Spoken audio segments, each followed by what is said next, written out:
ustedes, queridos amigos y amigas, sean bienvenidos a este canal de YouTube Nelter de la Cruz. No se les olvida like, abajo a la campanita. Feliz fin de semana. Saludos desde la Angelópolis, Puebla.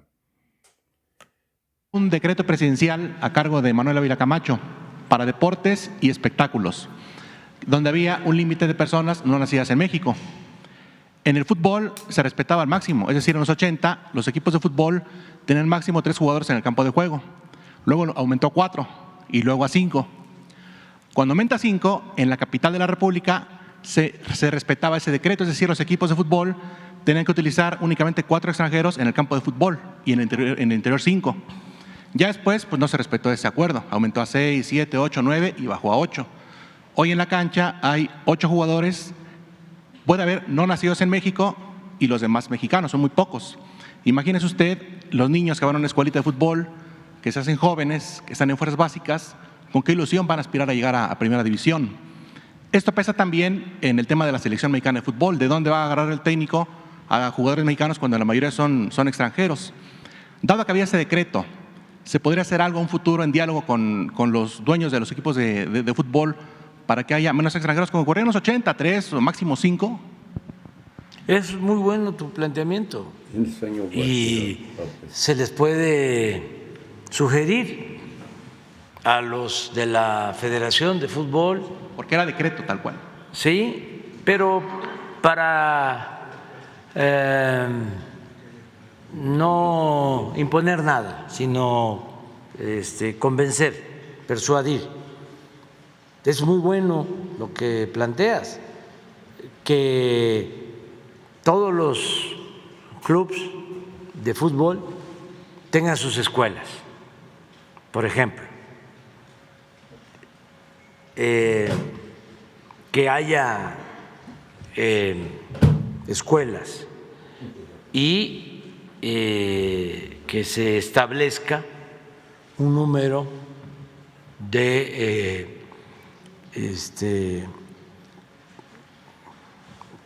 futbolistas profesionales extranjeros, un límite. ¿Sí?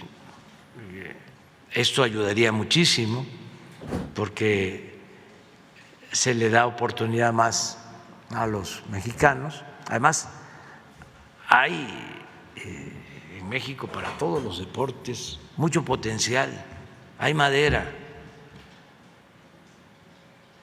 Por ejemplo,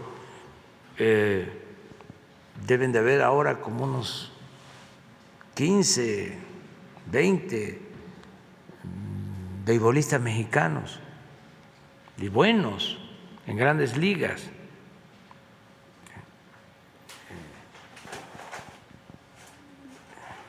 Julio Urías, por ejemplo, el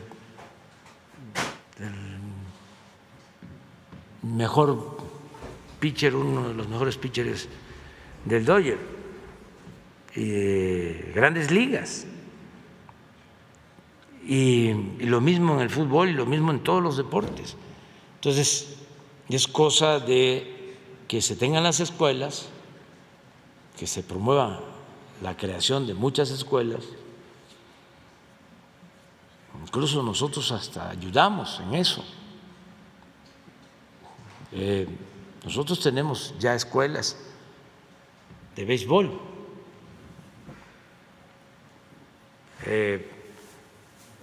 Están funcionando escuelas de béisbol en Campeche, en Veracruz, en Texcoco, en Obregón,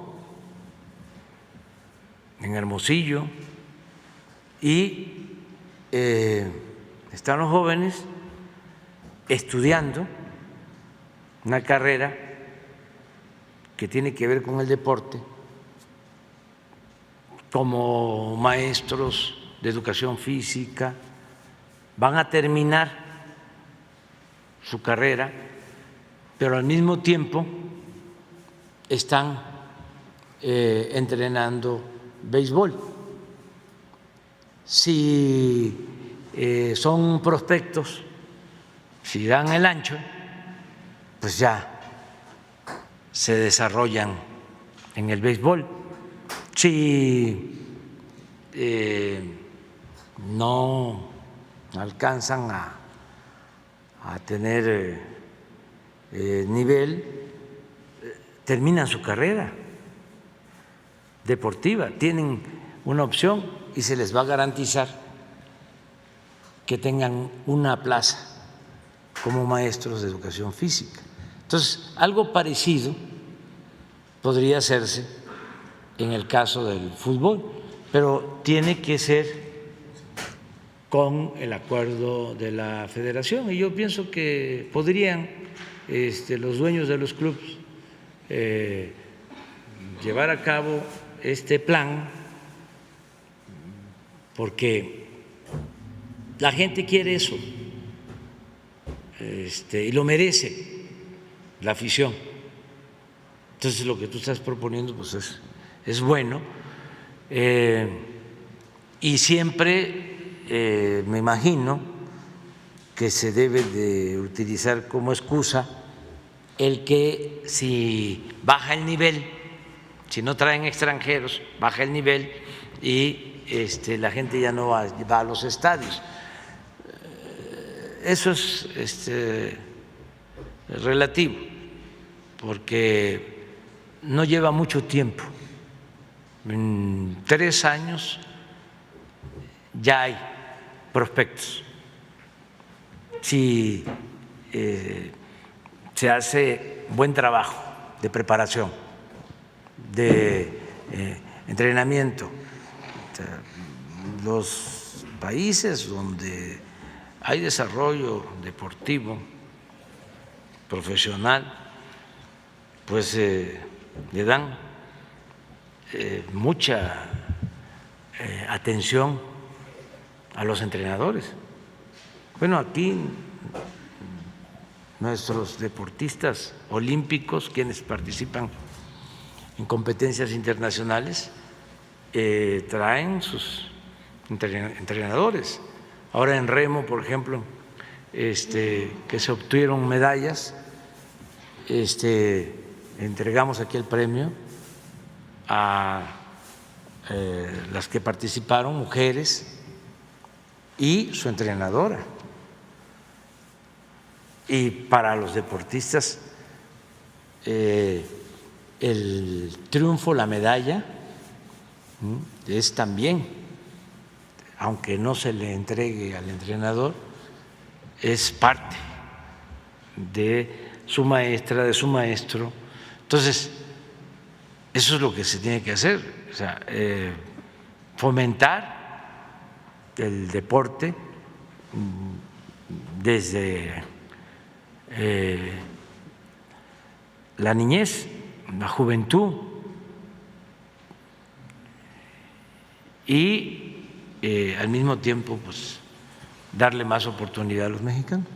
En países fuertes en fútbol como España e Italia hay estadios con capacidad para 10,000 personas. En México, para evitar lo que se planteaba en el reportaje, el ascenso y el descenso, elevaron un cuaderno de cargos de manera excesiva, es decir, para que no lleguen más equipos a la primera división y evitar el tema del ascenso. Ese cuaderno de cargos quita que estadios importantes como el Estadio Azulgrana en la capital, el de los Toros del Atlético Celaya en Guanajuato o el de la Javier Brava de Tampico Madero no sean de primera división. ¿Podría dialogarse también eso, pues, para que haya más dueños y que puedan aspirar a llegar al máximo circuito con el regreso del ascenso y el descenso en el fútbol mexicano? Pues sí, yo pienso que Amir, con ustedes, pueden hacer una propuesta.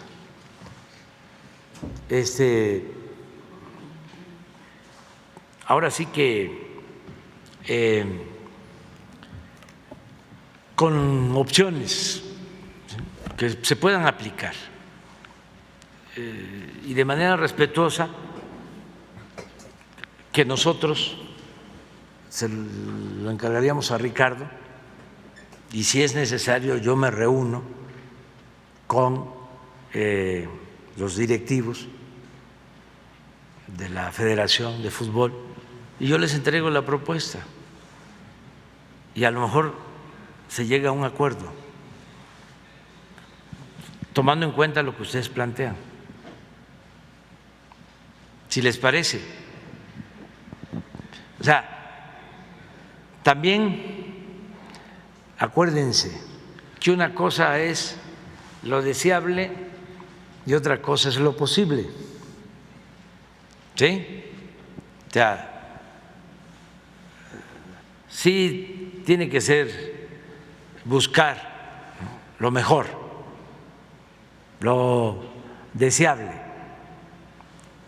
pero ¿qué podemos lograr? O cómo irlo haciendo por etapas.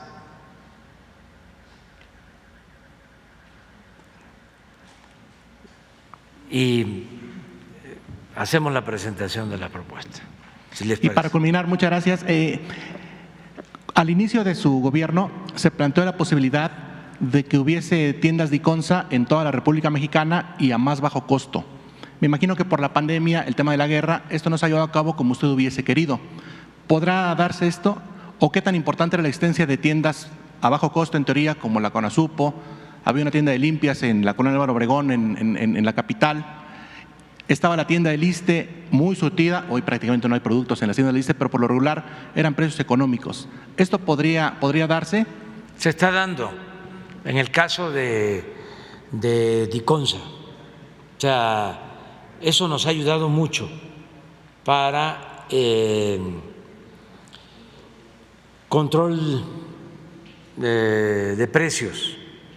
O sea, que la gente que vive en las comunidades más apartadas, la gente también de colonias populares, tenga los productos básicos. Por ejemplo, acabamos de comprar leche para Diconsa y en todas las tiendas de Diconsa, en las lecherías, hay productos a precios bajos. En general, está funcionando todo el sistema. Esto tiene que ver con almacenes que están ubicados de manera estratégica en las regiones y cada almacén se encarga de abastecer un número determinado de tiendas y están funcionando. Incluso estamos destinando un subsidio con ese propósito. Tenemos acopio de maíz, tenemos acopio de frijol, les decía, de la leche, aceite, los básicos se distribuyen en las tiendas. El caso de las tiendas del ISSSTE es distinto, porque estaban muy mal administradas, era muchísimo el subsidio, incluso se podían adquirir alimentos a precios más bajos en las tiendas de las colonias o en las tiendas departamentales o en las cadenas comerciales.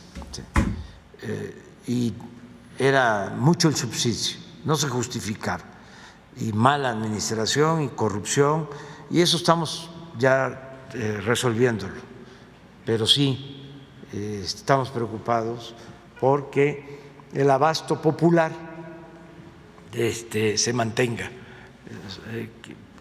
independientemente de acuerdos que tenemos con las cadenas comerciales, que yo tengo que agradecerles a Walmart, a Chedraui, a Soriana, que ya se logró bajar el precio de la canasta básica de 24 productos, que se estableció un precio de 1,039 pesos, ya, como lo vemos aquí los lunes, está abajo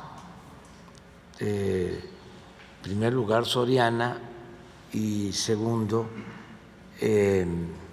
Walmart y Chedraui, pero están cumpliendo, nos están ayudando en eso.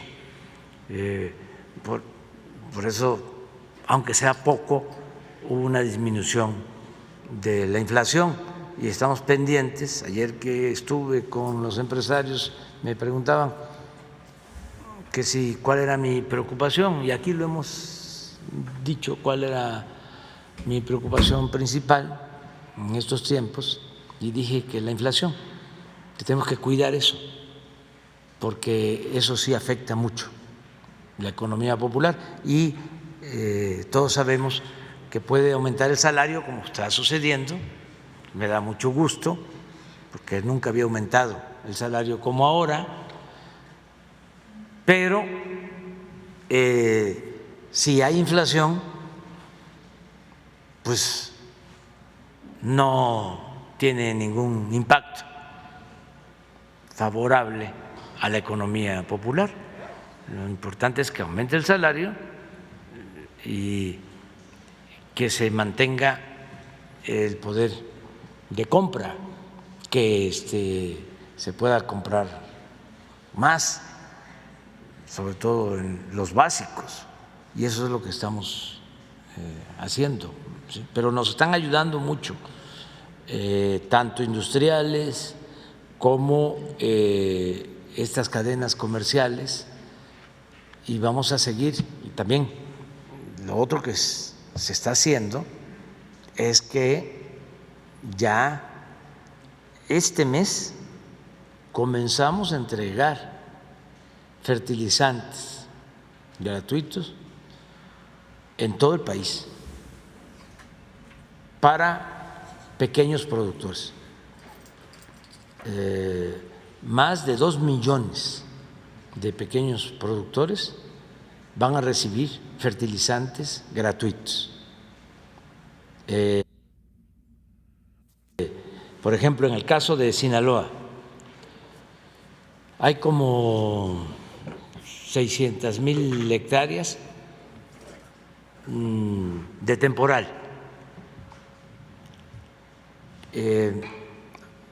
que van a incorporarse, es un acuerdo que tenemos con el gobierno del estado, para producir maíz blanco, esto que estábamos tratando.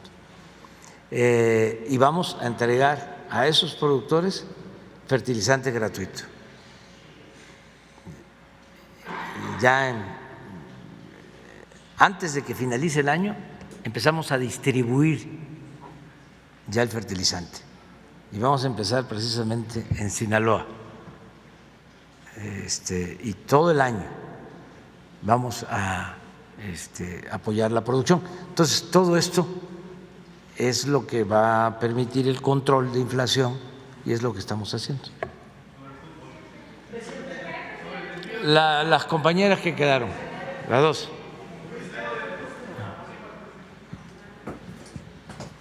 Gracias, presidente. Sandra Aguilera, de Grupo Larsa.